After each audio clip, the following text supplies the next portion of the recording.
ದೇವರ ಬಗ್ಗೆ ಅನೇಕ ಸಿನಿಮಾಗಳು ಬಂದಿವೆ. ಶಬರಿಮಲೆ ಅಯ್ಯಪ್ಪ, ಶ್ರೀನಿವಾಸ ಕಲ್ಯಾಣ, ಶಿವಲೀಲೆ, ಮಂತ್ರಾಲಯ ಮಹಾತ್ಮೆ, ಶ್ರೀ ಮಂಜುನಾಥ, ಹೀಗೆ ಇನ್ನು ಹಲವಾರು ದೇವರುಗಳ ಬಗ್ಗೆ ಅನೇಕ ಸಿನಿಮಾಗಳು ರಿಲೀಸ್ ಆಗಿದ್ದು ಸಕ್ಸಸ್ ಕೂಡ ಆಗಿವೆ. ಈಗಲೂ ದೇವರ ಮೇಲಿನ ಸಿನಿಮಾಗಳಿಗೇನೂ ಕಮ್ಮಿಯಾಗಿಲ್ಲ, ತಯಾರಾಗುತ್ತಲೇ ಇವೆ. ದೇವರು ಅಂದ್ರೆ ನಮ್ಮ ಜನರಿಗೆ ಸಿಕ್ಕಾಪಟ್ಟೆ ಭಕ್ತಿ. ಹಾಗಾಗಿ ದೇವರ ಹೆಸರಿನಲ್ಲಿ ಸಿನಿಮಾ ಮಾಡಿದರೆ ಜನ ನೋಡ್ತಾರೆ, ಭಾವನಾತ್ಮಕವಾಗಿ ಕನೆಕ್ಟ್ ಆಗ್ತಾರೆ. ಈ ಸತ್ಯ ಸಿನಿಮಾದವರಿಗೂ ಗೊತ್ತು. ಹಾಗಾಗಿ ದೇವರ ಬಗ್ಗೆ ಸಿನಿಮಾ ಮಾಡಲು ಆಸಕ್ತಿ ತೋರುತ್ತಾರೆ. ಹಾಗಂತ ದೇವರ ಬಗ್ಗೆ ಸಿನಿಮಾ ಮಾಡುವುದು ಅಷ್ಟು ಸುಲಭದ ಮಾತಲ್ಲ. ದೇವರ ಹೆಸರಲ್ಲಿ ಅಥವಾ ದೇವರ ಬಗ್ಗೆ ಬಂದಿರುವ ಸಿನಿಮಾಗಳಲ್ಲಿ ಪ್ರೇಕ್ಷಕರನ್ನ ಹೆಚ್ಚು ಕಾಡಿದ ಸಿನಿಮಾ, ಇವತ್ತಿಗೂ ಕಾಡುತ್ತಿರುವ ಸಿನಿಮಾ ಎಂದರೆ ಶ್ರೀ ಮಂಜುನಾಥ. ಯಾಕಂದ್ರೆ ಆ ಸಿನಿಮಾ ಅಷ್ಟು ಅದ್ಭುತವಾಗಿ ಮೂಡಿ ಬಂದಿದೆ.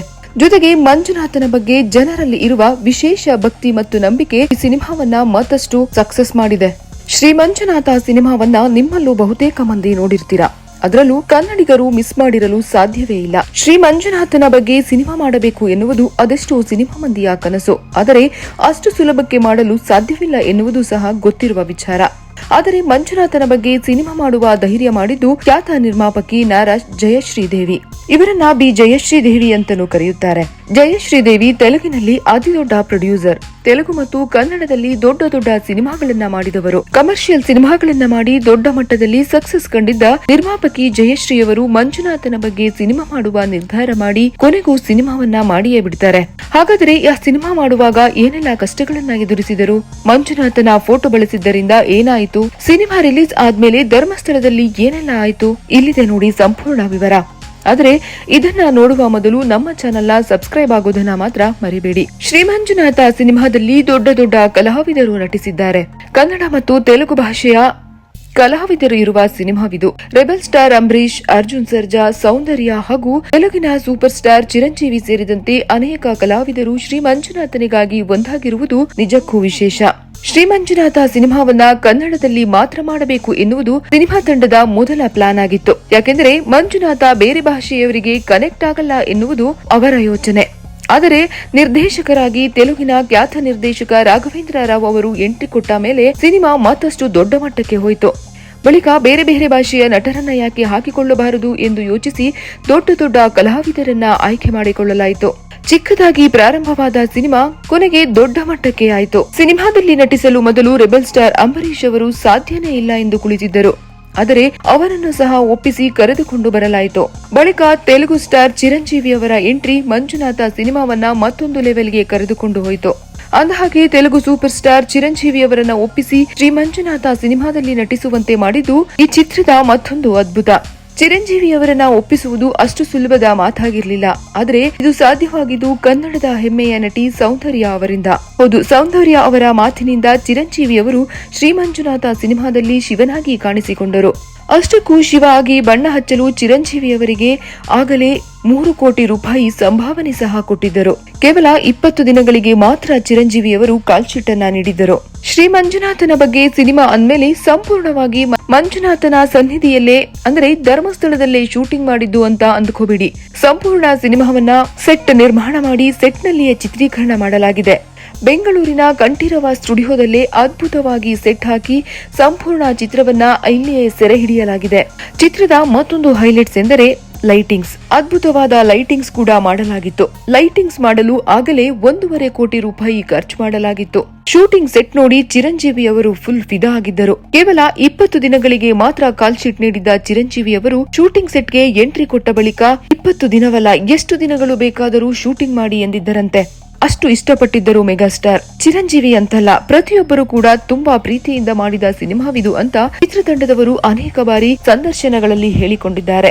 ಮಂಜುನಾಥನ ಬಗ್ಗೆ ಎಷ್ಟು ಭಯ ಮತ್ತು ಭಕ್ತಿ ಎಂದರೆ ಶೂಟಿಂಗ್ ವೇಳೆ ಅನೇಕರು ಮಾಂಸಾಹಾರವನ್ನು ಕೂಡ ಬಿಟ್ಟಿದ್ದರು. ಚಪ್ಪಲಿ ಕೂಡ ಹಾಕದೆ ಸಿನಿಮಾ ಕೆಲಸಗಳಲ್ಲಿ ಭಾಗಿಯಾಗಿದ್ದರು. ಹಾಗಾದ್ರೆ ಮಂಜುನಾಥನ ಬಗ್ಗೆ ಇಷ್ಟು ದೊಡ್ಡ ಮಟ್ಟದಲ್ಲಿ ಸಿನಿಮಾ ಆಗುತ್ತಿರುವ ವಿಚಾರ ಧರ್ಮಸ್ಥಳಕ್ಕೆ ಗೊತ್ತಿರ್ಲಿಲ್ವಾ? ಗೊತ್ತಿರದೇ ಇರತ್ತಾ? ನಿರ್ಮಾಪಕರು ಸಿನಿಮಾ ಪ್ರಾರಂಭಕ್ಕೂ ಮೊದಲು ಧರ್ಮಸ್ಥಳ ದೇವಸ್ಥಾನದ ದೊಡ್ಡವರನ್ನ ಭೇಟಿ ಮಾಡಿ ಮಾತುಕತೆ ಕೂಡ ನಡೆಸಿದ್ದರು. ಆದರೆ ಸಿನಿಮಾ ಮಾಡ್ತೀವಿ ಎನ್ನುವ ವಿಚಾರವನ್ನ ಹೇಳಿಕೊಂಡಿರ್ಲಿಲ್ಲ.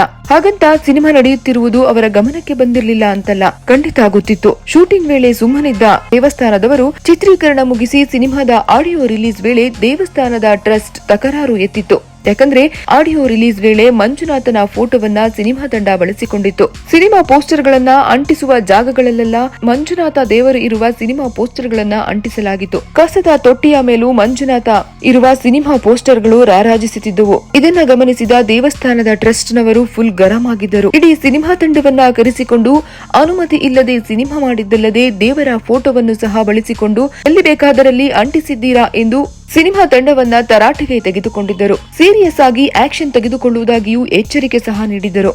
ಆದರೂ ಇದರಿಂದ ಜಗ್ಗದ ನಿರ್ಮಾಪಕಿ ಜಯಶ್ರೀ ಅವರು ಅದ್ಭುತವಾಗಿ ಸಿನಿಮಾ ಮೂಡಿ ಬಂದಿದೆ ಎಂದು ದೇವಸ್ಥಾನದ ದೊಡ್ಡವರ ಬಳಿ ಮಾತನಾಡಿ ಟ್ರಸ್ಟ್ನ ಒಂದಷ್ಟು ಮಂದಿಗೆ ಸಿನಿಮಾವನ್ನ ತೋರಿಸಿದರು. ಸಿನಿಮಾ ಮೂಡಿ ಬಂದ ರೀತಿ ನೋಡಿ ಸಿಕ್ಕಾಪಟ್ಟೆ ಖುಷಿಪಟ್ಟರು. ಇದೊಂದು ಅದ್ಭುತ ಸಿನಿಮಾವೆಂದು ಧರ್ಮಸ್ಥಳದಿಂದ ರಿಲೀಸ್ ಮಾಡುವ ಅನುಮತಿ ಕೂಡ ಸಿಕ್ಕಿತು. ಸಿನಿಮಾ ರಿಲೀಸ್ ಆದ ಬಳಿಕ ಧರ್ಮಸ್ಥಳದಲ್ಲಿ ಜನವೋ ಜನ, ಭಕ್ತಾದಿಗಳ ಸಂಖ್ಯೆ ಹೆಚ್ಚಾಯಿತು. ಕರ್ನಾಟಕದ ಜನ ಮಾತ್ರ ಹೋಗುತ್ತಿದ್ದ ದೇವಸ್ಥಾನಕ್ಕೆ ಪರ ರಾಜ್ಯಗಳಿಂದಲೂ ಜನರ ಸಂಖ್ಯೆ ಹೆಚ್ಚಾಯಿತು. ಯಾಕಂದರೆ ಸಿನಿಮಾ ಕನ್ನಡ ಮಾತ್ರವಲ್ಲದೆ ಆಂಧ್ರದಲ್ಲೂ ರಿಲೀಸ್ ಆಗಿತ್ತು. ಅಲ್ಲೂ ಕೂಡ ಜನರ ಮನಸ್ಸನ್ನ ಗೆದ್ದಿತ್ತು. ಅಷ್ಟೇ ಅಲ್ಲ, ಸಿನಿಮಾದಲ್ಲಿ ಕೋಟಿಲಿಂಗೇಶ್ವರವಿದೆ ಎಂದು ತೋರಿಸಲಾಗಿತ್ತು. ಧರ್ಮಸ್ಥಳದಲ್ಲಿ ಕೋಟಿಲಿಂಗೇಶ್ವರ ಇದೆ ಎಂದು ನೋಡಲು ಜನರು ಮುಗಿಬಿದ್ದು ಬರುತ್ತಿದ್ದರು. ಬಂದವರೆಲ್ಲ ಕೋಟಿಲಿಂಗೇಶ್ವರ ಎಲ್ಲಿ ಎಂದು ಪ್ರಶ್ನೆ ಮಾಡುತ್ತಿದ್ದರು. ಇದು ದೇವಸ್ಥಾನಕ್ಕೆ ಮತ್ತೊಂದು ದೊಡ್ಡ ತಲೆನೋವಾಯಿತು. ಯಾಕಂದರೆ ಕೋಟಿಲಿಂಗೇಶ್ವರವನ್ನ ಸೆಟ್ ಹಾಕಿ ನಿರ್ಮಾಣ ಮಾಡಲಾಗಿತ್ತು. ಧರ್ಮಸ್ಥಳದಲ್ಲಿ ಇಲ್ಲದಿದ್ದರೂ ಸಿನಿಮಾ ತಂಡ ಅದನ್ನ ಆಡ್ ಮಾಡಿಕೊಂಡಿತ್ತು. ಜನ ಕೂಡ ಅದನ್ನೇ ನಂಬಿಕೊಂಡಿದ್ದರು. ಇನ್ನು ಇದೇ ಸಮಯದಲ್ಲಿ ದುಡ್ಡು ಮಾಡಬೇಕು ಅಂತ ಸಿನಿಮಾ ಮಾಡಿದ್ರೆ ಖಂಡಿತ ದುಡ್ಡು ಬರಲ್ಲ, ಭಕ್ತಿಯಿಂದ ಮಾಡಿದ್ರೆ ಹಾಕಿದ ದುಡ್ಡಾದ್ರೂ ವಾಪಸ್ ಬರುತ್ತೆ ಎಂದು ಧರ್ಮಸ್ಥಳದ ದೊಡ್ಡವರು ಹೇಳಿದ್ರಂತೆ. ಈ ಮಾತನ್ನ ಮಂಜುನಾಥ ಸಿನಿಮಾದಲ್ಲಿ ಕೆಲಸ ಮಾಡಿದ್ದ ಎಕ್ಸಿಕ್ಯೂಟಿವ್ ಪ್ರೊಡ್ಯೂಸರ್ ಹಾಗೂ ನಟ ವಾಸು ಅವರು ಸಂದರ್ಶನಗಳಲ್ಲಿ ಹೇಳಿಕೊಂಡಿದ್ದಾರೆ. ಕೊನೆಗೂ ದೊಡ್ಡವರು ಹೇಳಿದ ಹಾಗೆ ಆಯ್ತು. ಸಿನಿಮಾಗೆ ಹಾಕಿದ ದುಡ್ಡು ಮಾತ್ರ ಬಂತು ಎನ್ನುತ್ತಾರೆ ಎಕ್ಸಿಕ್ಯೂಟಿವ್ ನಿರ್ಮಾಪಕ ವಾಸು. ಅಂದ ಹಾಗೆ ಸಿನಿಮಾಗೆ ಖರ್ಚು ಮಾಡಿದ್ದು ಒಟ್ಟು 15 ಕೋಟಿ ರೂಪಾಯಿ. ಆದರೆ ಅದಕ್ಕೆ ಬಡ್ಡಿ ಅಂತ ಕಟ್ಟಿದ್ದು 6 ರಿಂದ 7 ಕೋಟಿ ರೂಪಾಯಿ. ಬಡ್ಡಿ ದುಡ್ಡು ಲಾಸ್ ಆಯಿತು ಎನ್ನುವ ಮಾತನ್ನು ಕೂಡ ವಾಸು ಅವರು ಬಹಿರಂಗಪಡಿಸಿದ್ದಾರೆ. ಇನ್ನು ಈ ಸಿನಿಮಾದಲ್ಲಿ ಅರ್ಜುನ್ ಸರ್ಜಾ ಮತ್ತು ನಟಿ ಕಸ್ತೂರಿ ಅವರ ನಡುವೆ ಒಂದು ಐಟಂ ಹಾಡನ್ನು ಕೂಡ ಚಿತ್ರೀಕರಿಸಲಾಗಿತ್ತು. ಆದರೆ ಸಿನಿಮಾ ಶೂಟಿಂಗ್ ಎಲ್ಲ ಮುಗಿದು ಸಿನಿಮಾ ಸಂಪೂರ್ಣವಾಗಿ ಮೂಡಿ ಬಂದ ಮೇಲೆ ಚಿತ್ರ ನೋಡಿದ ನಿರ್ಮಾಪಕಿ ಜಯಶ್ರೀ ದೇವಿಯವರು ಆ ಹಾಡನ್ನ ಕಟ್ ಮಾಡಲೇಬೇಕೆಂದು ಒತ್ತಾಯ ಮಾಡಿ ತೆಗೆದುಹಾಕಿದರು. ಸಿನಿಮಾ ತುಂಬಾ ಅದ್ಭುತವಾಗಿ ಮೂಡಿ ಬಂದಿದೆ. ಈ ಒಂದು ಹಾಡು ಚಿತ್ರದ ಅಂದವನ್ನ ಹಾಳು ಮಾಡುವುದು ಬೇಡವೆಂದು ತೆಗೆಸಿ ಹಾಕಿದರು. ಶ್ರೀ ಮಂಜುನಾಥ ಸಿನಿಮಾ ಇವತ್ತಿಗೂ ಒಂದು ಮಾಸ್ಟರ್ ಪೀಸ್. ದೇವರ ಸಿನಿಮಾ ಅಂದಕ್ಷಣ ಶ್ರೀ ಮಂಜುನಾಥ ಸಿನಿಮಾ ಹಾಗೆ ಇರಬೇಕಪ್ಪ ಎನ್ನುವ ಮಟ್ಟಕ್ಕೆ ಸಿನಿಮಾ ಮೂಡಿ ಬಂದಿರುವುದು ನಿಜಕ್ಕೂ ಒಂದು ಅದ್ಭುತ.